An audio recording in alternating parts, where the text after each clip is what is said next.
नमस्कार दोस्तों, हमारे YouTube चैनल में आपका स्वागत है। प्रवर्तन निदेशालय यानी ईडी ने अर्पिता मुखर्जी के घर पर से करीब 50 करोड़ रुपए और 6 किलो सोना जब्त किया है। कांग्रेस के 3 विधायकों को 49.8 लाख रुपए के साथ पश्चिम बंगाल से पुलिस ने हिरासत में लिया है। ईडी ने पात्रा चावल घोटाले में संजय राउत के घर पर छापेमारी की और 11 लाख रुपए बरामद हुए। सरकारी एजेंसियों की इस छापेमारी ने लोगों के मन में एक सवाल खड़ा किया है, आखिर हम अपने घर में कितना कैश और सोना रख सकते हैं। आज हम इसी पे बात करेंगे, आपके इन्हीं सवालों के जवाब ढूंढने की कोशिश करेंगे। सबसे पहले हम बात करते हैं कि आम आदमी कितना पैसा रख सकता है। तो कोई आम व्यक्ति जितना चाहे अपने घर में पैसा रख सकता है, लेकिन इन पैसों का सोर्स पक्का होना ज़रूरी है। मान लीजिए कि आपके घर में 5 करोड़ रुपए रखे हैं और जांच एजेंसी आपके घर में छापेमारी कर रही है ऐसे में आपको अपनी आय और उससे जुड़े सबूत दिखाने होते हैं। अगर जांच में आपके घर से जब्त पैसे का आप हिसाब नहीं दे पाते हैं तो आपको 137% तक जुर्माना भरना पड़ सकता है। इसके अलावा 26 मई 2022 में देश में लागू होने वाले central board of direct taxes यानी CBDT के नए नियम के मुताबिक 1 साल के अंदर कोई व्यक्ति कैश में 20 लाख रुपए से ज़्यादा लेन देन भी नहीं कर सकता है। पैसे की तरह ही सोने का भी मामला है। आप चाहें तो कितना भी सोना अपने घर में रख सकते हैं। बस ध्यान रखने वाली बात इतनी है कि आपके घर का सोना पक्का हो, यानी उसका सोर्स आप बता सकें। यहाँ पक्के का मतलब यह है कि आपके पास आपके घर में रखे सोने का प्रूफ यानी सबूत होना ज़रूरी है।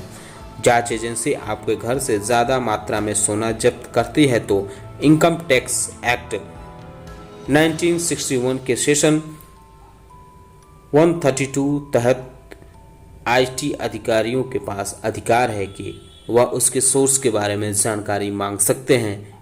इसके तहत मुख्यतः 3 में से किसी भी तरह के कागजात दिखाने होते हैं। पहला यह है कि आपने सोना खरीदा है तो आपके पास इससे जुड़े कागजात होने चाहिए। दूसरा यह है कि परिवार से सोना मिला है तो फैमिली सेटलमेंट से जुड़े कागजात दिखाने होंगे। तीसरी बात यह है कि आपको गिफ्ट में अगर कोई सोना मिला है तो इससे जुड़े गिफ्ट डीड दिखाने होते हैं। आज़ादी के बाद देश में कोई व्यक्ति अपने पास कितनी मात्रा में सोना रख सकता है, इसके लिए गोल्ड कंट्रोल एक्ट 1968 बनाया गया था। घर में तय मात्रा में ज़्यादा सोना रखने पर इस कानून के जरिए नियंत्रण किया जा सकता है। 1990 के बाद इस कानून को खत्म कर दिया गया और लोगों को वैलिड सोर्स बताकर अनलिमिटेड सोना रखने का अधिकार मिल गया। भारतीय समाज में शादी विवाह से लेकर हर तरह के पर्व त्योहार में सोना खरीदने की परंपरा है। ऐसे में सरकार ने कागज या प्रूफ नहीं होने पर भी तय मात्रा में घर में सोना रखने की छूट दी है। आइए जानते हैं कि सरकारी नियम क्या है। विवाहित महिला 500 ग्राम तक सोना रख सकती है। अविवाहित महिला 250 ग्राम तक सोना रख सकती है। विवाहित पुरुष 100 ग्राम तक सोना रख सकते हैं। अविवाहित पुरुष भी 100 ग्राम तक सोना रख सकते हैं। एक परिवार में मान लीजिए 4 लोग हैं। इनमें से 2 पति पत्नी और एक अविवाहित महिला यानी बेटी और दूसरा विवाहित पुरुष यानी बेटा है तो कानूनी तौर पर पति के पास 100 ग्राम सोना, पत्नी के पास 500 ग्राम सोना और बेटी के पास 250 ग्राम सोना और बेटा के पास 100 ग्राम सोना रखा जा सकता है। इसका मतलब यह है कि परिवार बिना किसी कागज या प्रूफ के 950 ग्राम तक सोना घर में रख सकता है।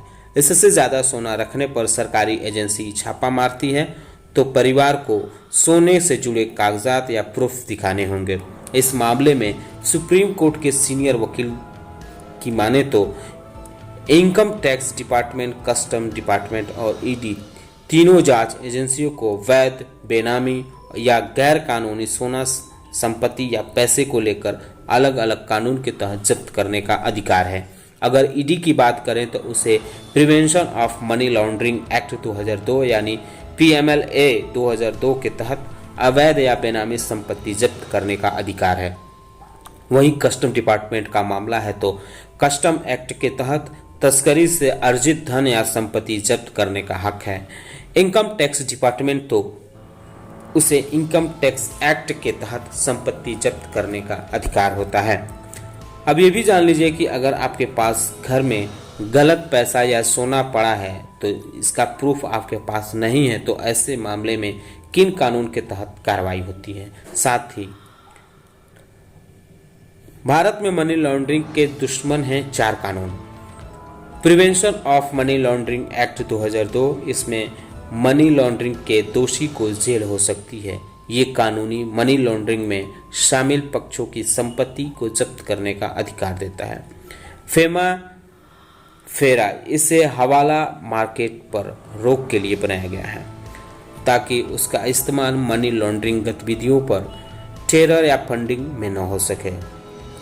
इंडियन कस्टम एक्ट 1962, इसमें तस्करी, अनुचित इंपोर्ट और एक्सपोर्ट की गलत जानकारी जैसे क्राइम के लिए जेल सहित कठोर दंड का प्रावधान है। द इनकम टैक्स एक्ट 1961 या एक्ट मनी लॉन्ड्रिंग से लड़ने और टैक्स चोरी के दोषियों को दंडित करने के लिए बनाया गया है। सबसे पहले जब्त की गई नकदी या सोने का पंचनामा बनाया जाता है। पंचनामे में इस बात का जिक्र होता है कि कुल कितने पैसे बरामद हुए, कितनी गाड़ियां हैं और कितने 200, 500 व अन्य नोट हैं। जब्त किए गए कैश में अगर नोट पर किसी तरह के निशान हो तो या कुछ लिखा हो तो लिफाफे में हो या उसे जांच एजेंसी अपने पास जमा कर लेती है, जिससे इसे कोर्ट में सबूत के तौर पर पेश किया जा सके।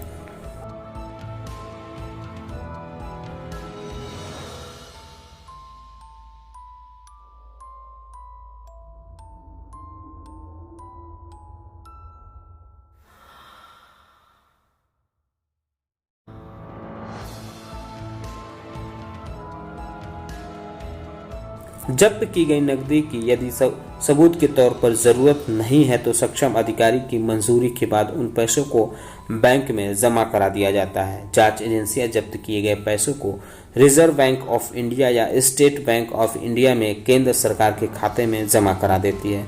साक्ष्य के लिहाज से अहम पैसों को जांच एजेंसियां इंटरनल ऑर्डर से केस की सुनवाई पूरी होने तक अपनी सुपुर्दगी में रखती है।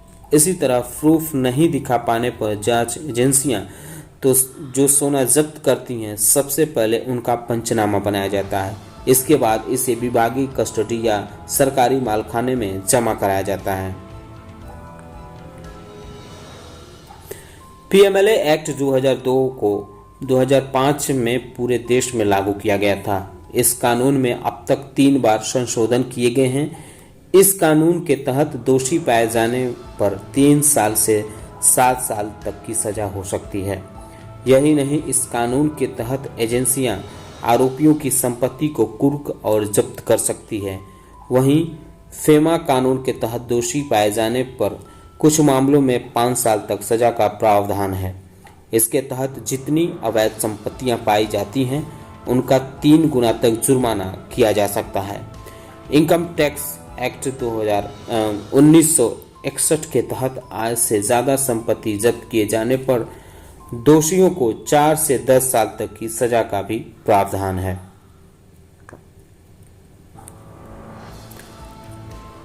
आपको बता दें कि भारतीय महिलाओं के पास दुनिया के कुल सोने का 11% हिस्सा है।